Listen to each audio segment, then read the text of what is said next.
네, 저는 아이쿠 3기 시니어 이민재입니다.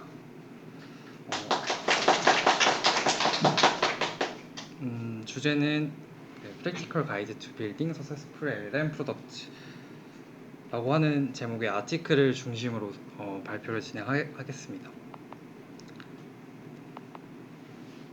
제가 지금 회사에서 인턴 중인데 아무래도 직무가 리서치 관련된 직무다 보니까 주기적으로 하는 리뷰나 피드백을 받는 그런 시간 외에는 컴퓨터 앞에 앉아있는 시간이 대부분이에요. 그러면 진짜 하루 종일 말을 안 할 때도 있고, 그러다 보면 자연스럽게 챗GPT랑 더 많이 소통을 하게 되는 그런 상황이 있습니다.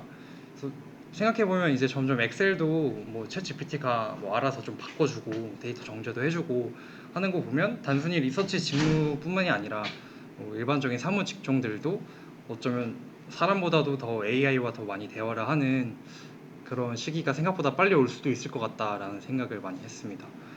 또 그동안 제가 아이쿠에서 참여했던 프로젝트나 뭐 모멘텀 발제 내용 같은 것도 다 LLM 관련된 내용이어서 이번에도 LLM 관련해서 뭘 해볼까를 생각을 해보다가 뭔가 뭐 학술적인 내용이나 논문 아니면 뭐 데모 이런 것들을 넘어서서 실제 LLM으로 어떤 프로덕트를 만들고 있을까, 또 프로덕트를 만들면서 어떤 고민을 하고 있을까가 궁금해서 찾아보다가 찾게 된 아티클입니다.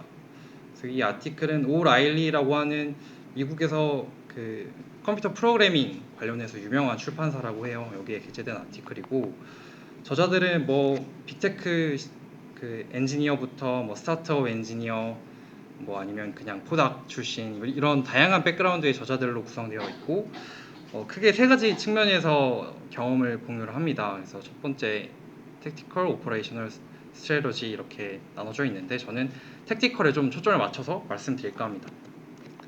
세부 구성은 뭐 프롬프팅, 인포메이션 리트리버, 뭐 워크플로우, 그리고 이발루에이션 앤 모니터링으로 나눠져 있습니다.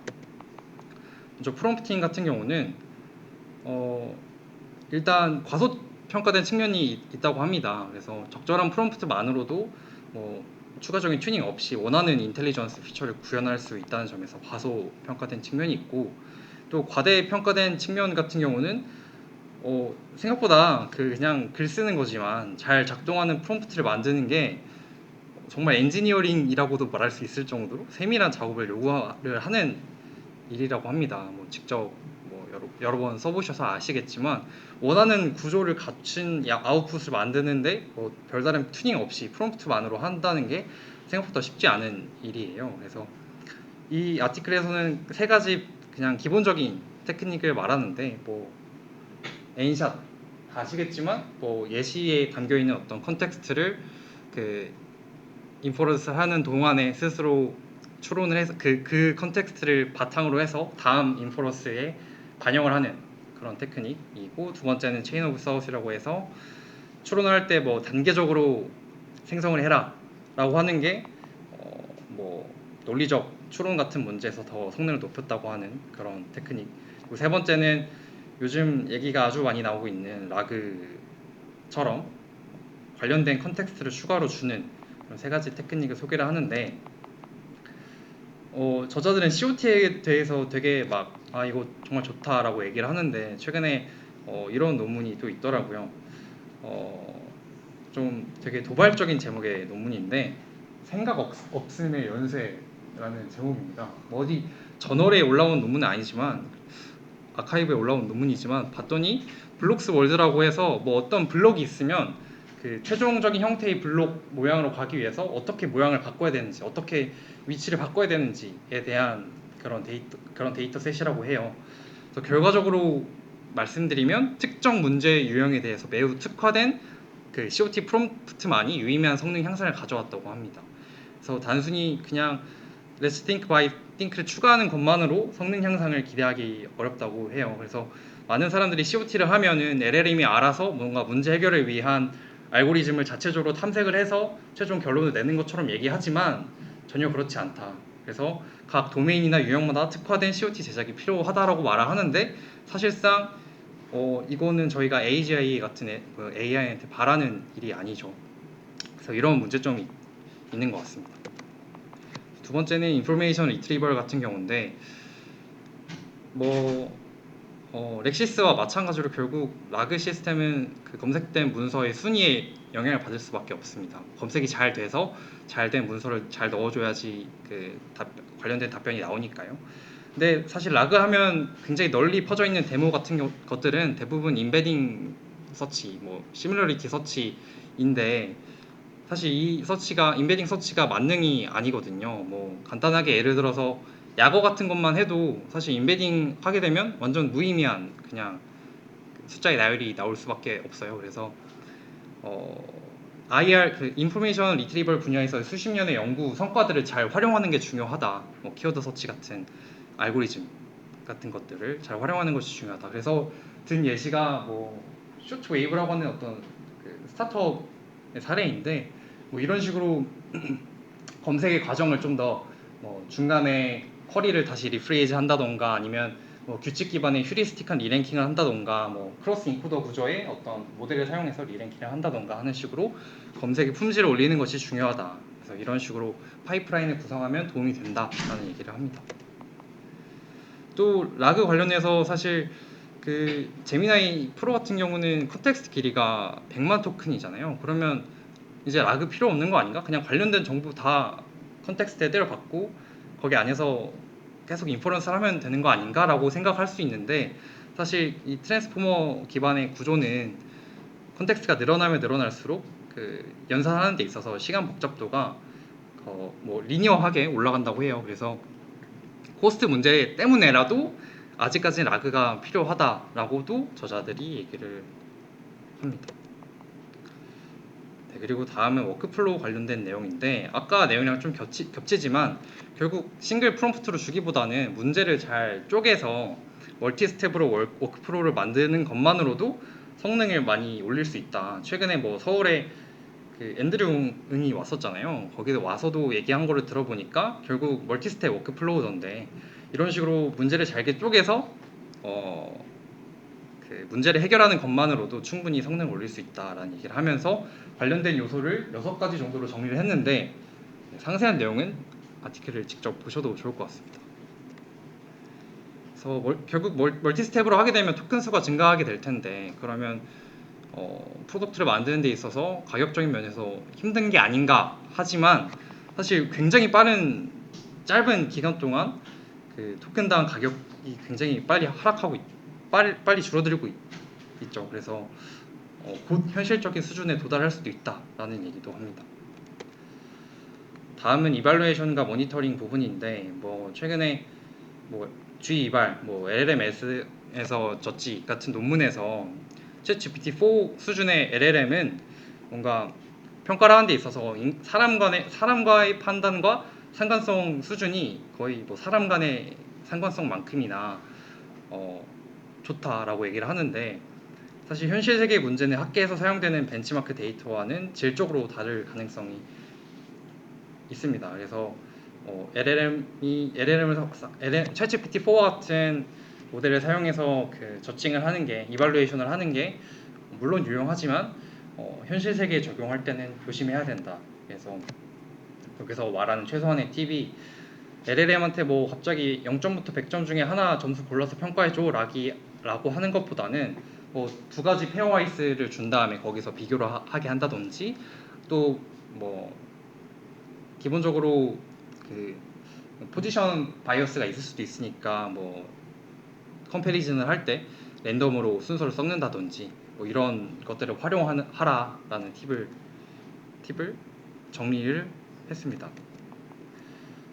그래서 앞선 맥락과 마찬가지로 결국 벤치마크에서의 성능이 실제로 실제 성능 향상으로 이어지지 않는다는 예시인데요. 이 니들 이너 헤이스탁이라고 뭐 한국말로 하면 건초 더미 속에서 바늘 찾기와 같은 컨텍스트를 엄청 주고 여기서 적절한 정보를 애가 제대로 리트리버를 하는지에 대한 벤치마크인데 왼쪽 같은 경우는 이제 일반적인 벤치마크로 했을 때 제미나이 의 성능이에요. 보시면 거의 대부분 성공하는 모습을 보이는데 오른쪽은 이제 좀 더 현실적인 문제에 대한 이게 정확히 어떤 건지는 잘 기억이 안 나는데 뭐 그 건조 더미 속 바늘 찾기에서의 벤치마크가 가지고 있는 문제점을 좀 보완한 어떤 현실적인 데이터로 한 뭐 데이터였던 것 같아요. 그랬을 때 제미나이가 성능이 떨어진다 이런 것처럼 현실 세계와 벤치마크 셋에서의 성능은 분명히 차이가 있다라고 얘기를 했습니다. 그리고 또 추가적으로 결국 LLM 생성물의 평가를 하기 위해서는 뭐 어떤 정량화를 하는 과정이 필요할 텐데 사실 뭐 구조화된 형태의 결과물을 내는 거면 정량화하는 게 쉽지만 뭐 창의적인 글쓰기 아니면 센스 있는 번역 뭐 이런 거를 평가하기 위해서는 결국 정량화가 어려워요. 사람이 결국 정량화를 그 모델에 대한 점수를 매길 수밖에 없을 텐데 그때 사람 어노테이터한테 뭐 5점 척도로 점수를 매겨달라 아니면 0점에서 100점으로 점수를 매겨달라 라고 하기보다는 뭐 적절한가 부적절한가 이런 식으로 바이너리로 하는 게 훨씬 더 일관성 있고 품질 좋은 어노테이션 데이터를 만들 수 있다라는 얘기도 해줍니다. 그리고 추가적으로 뭐 라벨링이나 어노테이션 관련된 가이드라인을 더 그 정리한 글을 제시를 해주는데 관심 있는 분들은 찾아보셔도 좋을 것 같습니다. 네, 그리고 두 번째로 오퍼레이셔널 단계인데 여기서는 세부 구성 다 보지 않고 프로덕트에만 초점을 둬서 말씀드리겠습니다. 저자들이 얘기하는 게 프로덕트를 만들 때 자연스럽게 그 사람 유저들이 서비스를 경험할 때 자연스럽게 사인을 만들 수 있도록 프로덕트를 구성하는 게 중요하다라는 얘기를 합니다. 그래야지 피드백을 반영해서 서비스를 개선해 나가거나 뭐 그런 식이 가능하니까요. 그래서 예시로 든 게 코딩 어시스턴트 같은 경우는 사용자가 그 코파일럿이 제시한 그런 후보를 사용했을 때와 사용하지 않았을 때 또는 사용한 다음에 수정하는 단계 이런 식으로 좀 암시적인 사인을 수집할 수 있다고 하고 뭐 미드저니 같은 경우는 실제로 이미지를 다운받는지 아니면 이미지를 다시 생성하든지 아니면 뭐 이미지를 다른 걸 올리든지 이런 식으로 하는 것도 암시적인 사인을 수집할 수 있는 어떤 데이터라고 합니다. 그리고 챗봇도 마찬가지로 제공한 응답에 썸스업을 하면 명시적인 사인을 수집할 수 있는 이런 식으로 뭔가 서비스를 만들 때 사람을 가운데에 넣어서 사람이 제공하는 사인을 지속적으로 수집하는 게 가능해야 된다라는 팁을 알려줍니다. 또 프로덕트 관련해서 기업들이 실제로 사용하고 있는 사례를 인터널 페이싱과 익스터널 페이싱으로 나눠서 설명을 하는데 이 인터널 페이싱은 그 사내에서 직접 구축한 LLM으로 사용하는 사례이고 익스터널 페이스는 뭐 외부에서 뭐 챗GPT와 같은 LLM을 활용해서 서비스를 하는 그 유스 케이스입니다.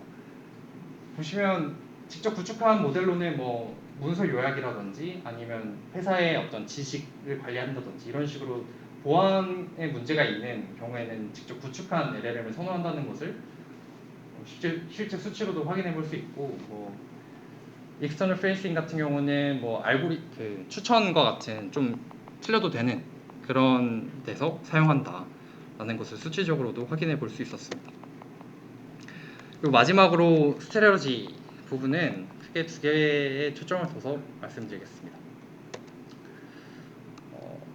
첫 번째로는 AI 인더 루프라는 결국 저희가 인공지능한테 바라는 게 모든 일의 어떤 자동화 일지에 대해서 다시 한번 생각해 봐야 된다라는 내용입니다. 결국 그 LLM 베이스드 애플리케이션이 뭔가 워크플로우의 전체를 대신하기보다는 사람에 장착해서 하는 게 더 유저들한테 만족감을 줄 수 있다. 대표적인 예시가 뭐 GitHub 코파일럿이라고 하는데 뭔가 인간 전문가와 그 인간 전문가의 그 업무 만족감을 향상시킬 수 있는 그런 서비스가 오히려 자동화 자체에 집착하는 서비스보다 더 차별화된 어플리케이션으로서 그 시장을 공략할 수 있다. 뭐 이런 얘기입니다. 그리고 두 번째로가 아까 그 유진이 말씀하신 뭐 무어의 법칙처럼 그 제록스라는 회사의 연구자들이 1971년에 그 무어의 법칙을 이용해서 결국 이렇게 반도체가 가격이 떨어지면 퍼스널 컴퓨터가 대중화될 거다라고 예측한 것과 유사하게 LLM에 대해서도 이를 적용한 것입니다. 그래서 뭐 무어의 법칙처럼 트랜지스터당 달러 가격 같은 어떤 구체적인 수치화된 계산은 아니지만 저자들은 그 MMLU라고 하는 대표적인 벤치마크 셋에 대한 5샷 성능에 따른 토큰 가격으로 이것을 계산을 해봤다고 합니다. 그래서 이게 그래프인데 이게 가로축이 그 릴리스 데이트고 세로축이 토큰당 가격입니다. 이제 로그 스케일로 토큰 가격을 표시한 건데 보시면 이 다빈치와 이 23년 쿼터 3 나온 이 라마2 7빌리언이 거의 비슷한 성능인데 가격은 이게 로그 스케일이니까 거의 뭐 100분의 1이 된 것을 확인해 볼 수 있습니다. 그래서 앞선 표에 따르면 텍스 다빈치 003과 라마3 8빌리언은 5샷 기준에서 비슷한 성능인데 22년 11월에 출시된 텍스 다빈치가 그 100만 토큰을 처리할 때 $20가 들었다면 이거 오타이네요. 24년이죠. 24년 5월 메타에 라마3 8빌리언을 APR로 사용하면 100만 토큰당 20센트라고 합니다. 그래서 18개월 만에 100분의 1의 비용으로 감소가 된 거죠. 그래서 이게 정말 불과 몇 년 안 된 일이지만 저자들은 이게 느려질 거라고 기대할 이유가 많지 않다라고 주장을 합니다. 뭔가 뭐 트랜스포머 이후에 어떤 획기적인 알고리즘이 나온다거나 아니면 최근에 학습할 데이터가 없다 뭐 이런 얘기도 나오는 것 같은데 뭐 이런 부분에서 좀 향상이 저조하더라도 지금 인프라 차원에서 여러 가지 투자와 혁신이 많이 이루어지고 있기 때문에 이를 염두에 두고 뭔가 프로덕트를 만들고 또 시스템과 조직을 구축해야 된다라는 말을 합니다.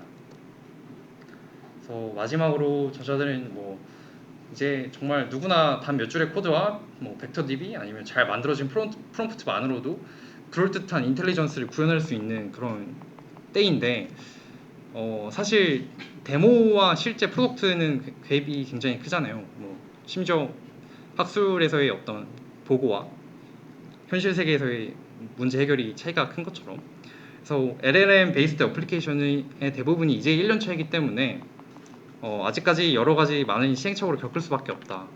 그래서 뭐 AI 버블 뭐 이런 얘기가 나오고 있는데 사실 언제쯤 돈을 벌 수 있는 어떤 비즈니스 모델을 정말 잘 만들 수 있을지에 대해서 저자들은 아직은 좀 뭐 거리가 멀다 뭐 이런 식으로 얘기를 하는 것 같았습니다. 네. 이상으로 발표를 마치겠습니다. 감사합니다.